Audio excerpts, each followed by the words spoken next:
Bismillahirrahmanirrahim. Assalamualaikum warahmatullahi wabarakatuh. Pada kesempatan kali ini kita akan belajar di kelas 9 bab yang ke-10, yaitu materi dahsyatnya persatuan dalam ibadah haji dan umroh. Adapun submateri yang akan kita bahas adalah pengertian ibadah haji, syarat dan rukun haji.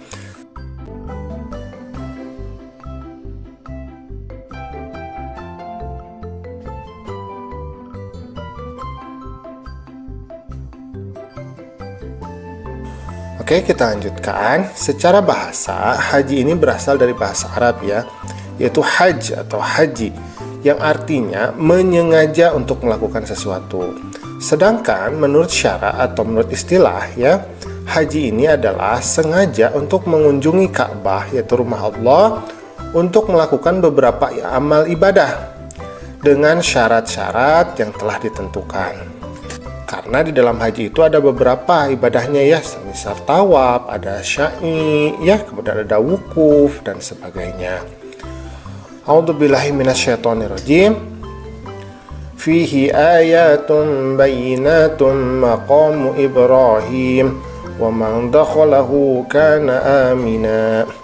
Walillahi 'alan nasi hajjul baiti man istata'a ilaihi sabila.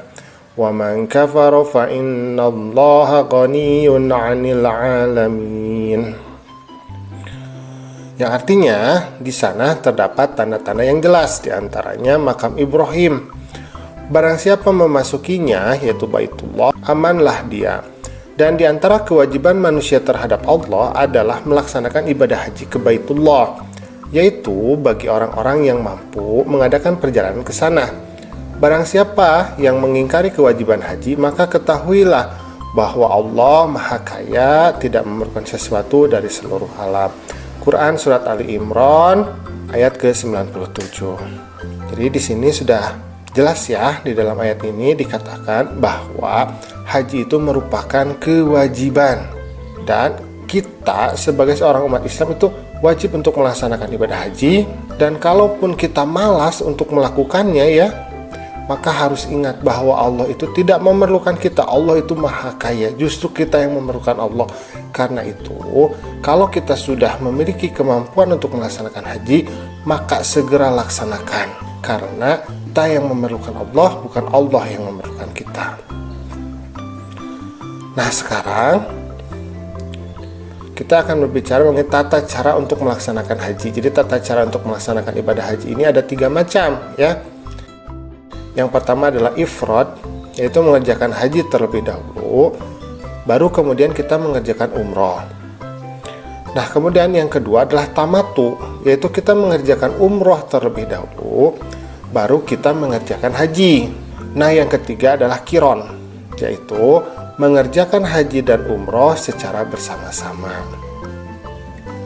Oke, kita lanjutkan tentang syarat wajib haji. Nah, syarat wajib haji yang pertama adalah Islam, jadi hanya untuk orang muslim saja ya melaksanakan haji. Yang kedua adalah balig, jadi balig itu sudah dewasa ya. Kalau laki-laki berarti sudah mimpi basah, kalau perempuan sudah datang bulan. Kemudian berakal sehat, jadi berakal sehat itu mampu membedakan antara baik dan benar ya. Jadi waras ya, waras, jadi bukan orang gila ya, itu berakal sehat. Kemudian merdeka, merdeka itu artinya bukan budak. Jadi kalau zaman dulu kan ada yang namanya budak ya, budak belian, jadi manusia yang diperjualbelikan. Nah, untuk melaksanakan haji itu harus orang yang merdeka. Kemudian yang terakhir adalah mampu. Nah, mampu di sini ada 2 ya. Mampu secara finansial, jadi mampu secara finansial itu maksudnya memiliki uang untuk pergi ke Mekah ya, ke Madinah. Kemudian yang kedua adalah mampu secara fisik ya, jadi mampu secara fisik itu mampu melaksanakan ibadahnya. Atau bisa juga ada yang membantu, yang mungkin sudah tua renta tapi masih ada yang membantu ya, misalkan anaknya atau siapa, nah itu boleh. Kemudian rukun haji. Yang pertama adalah ihram disertai dengan niat. Jadi ihram itu artinya memakai pakaian ihram ya, kemudian kita berniat untuk melaksanakan haji. Nah, niatnya kita cukup mengatakan labbaik Allahumma ya Allah hajj. Nah, jadi artinya kupenuhi panggilanmu ya Allah untuk berhaji. Kemudian wukuf. Nah, wukuf ini yang membedakan antara ibadah haji dan umroh. Jadi kita harus hadir di padang Arafah pada waktu yang telah ditentukan, yaitu mulai dari tergelincirnya matahari pada waktu zuhur tanggal 9 Zulhijjah. Jadi kalau misalkan terlewatkan wukuf berarti hajinya batal itu ya. Sampai terbit fajar tanggal 10 Zulhijjah. Nah, ini adalah pemandangan di Arafah ya. Nah, Arafah ini adalah tempat bertemunya Siti Adam dan Siti Hawa. Nah, itu di tubuh itu ya, ada di atas tuh. Kemudian ada tawaf. Nah, tawaf ini adalah mengelilingi Ka'bah sebanyak 7 kali, dimulai dari sudut Hajar Aswad dan berakhir di sudut Hajar Aswad pula. Dan Ka'bah itu berada di sebelah kiri dari posisi kita ya. Jadi kalau dilihat dari ini berlawanan dari arah jarum jam. Nah, jadi putarannya itu berlawanan dengan arah jarum jam.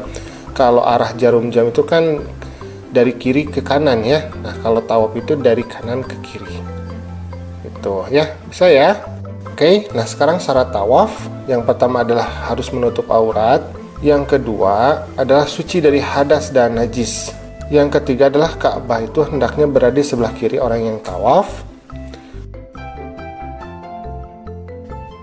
Kemudian tawaf dimulai dari Hajar Aswad. Jadi dimulainya dari posisi Hajar Aswad ya. Kemudian tawaf dilaksanakan sebanyak 7 kali. Kemudian tawaf dilaksanakan di dalam Masjidil Haram. Jadi harus terlihat ya Ka'bahnya. Nah, sekarang ada macam-macam tawaf ya. Yang pertama adalah tawaf kudum, yaitu tawaf saat kita sampai di kota Mekah. Jadi kita melakukan tawaf, jadi tawaf pembukaan ya, tawaf kudum namanya. Kemudian tawaf ifadah. Nah, tawaf ifadah ini adalah tawaf yang merupakan rukun haji. Jadi ketika kita melaksanakan haji, maka kita melaksanakan tawaf ifadah. Kemudian yang ketiga tawaf wada. Nah, tawaf wada ini adalah tawaf yang kita lakukan ketika kita meninggalkan kota Mekah. Jadi kita melaksanakan tawaf. Kemudian ada tawaf sunnah, jadi tawaf yang dilakukan untuk mendapatkan pahala. Tapi kalau tidak dilakukan juga tidak apa-apa. Kemudian ada sa'i. Nah, sa'i ini adalah berlari-larian kecil dari Bukit Safa ke Bukit Marwah 7 kali ya. Jadi ini adalah ritual yang mengingatkan kita kepada perjuangan dari Siti Hajar ketika beliau mencari air bagi anaknya yang bernama Ismail. Nah, maka oleh Allah diabadikan dalam ibadah sa'i ini. Jadi berlari-lari antara Bukit Safa ke Bukit Marwah.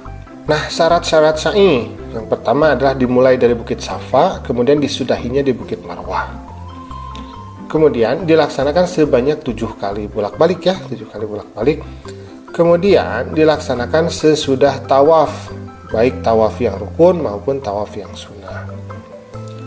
Nah, kemudian ada tahallul.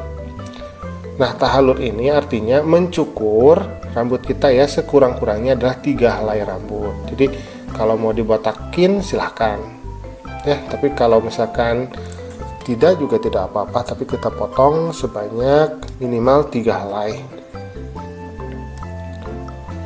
Kemudian yang terakhir adalah tertib. Jadi artinya tertib itu berurutan ya. Jadi ihram dulu, kemudian wukuf, selanjutnya tawaf, kemudian sya'i, nah kemudian tahallul. Jadi seperti itu. Nah, alhamdulillah pembelajaran kita pada kesempatan kali ini sudah selesai ya. Terima kasih sudah menyimak. Assalamualaikum.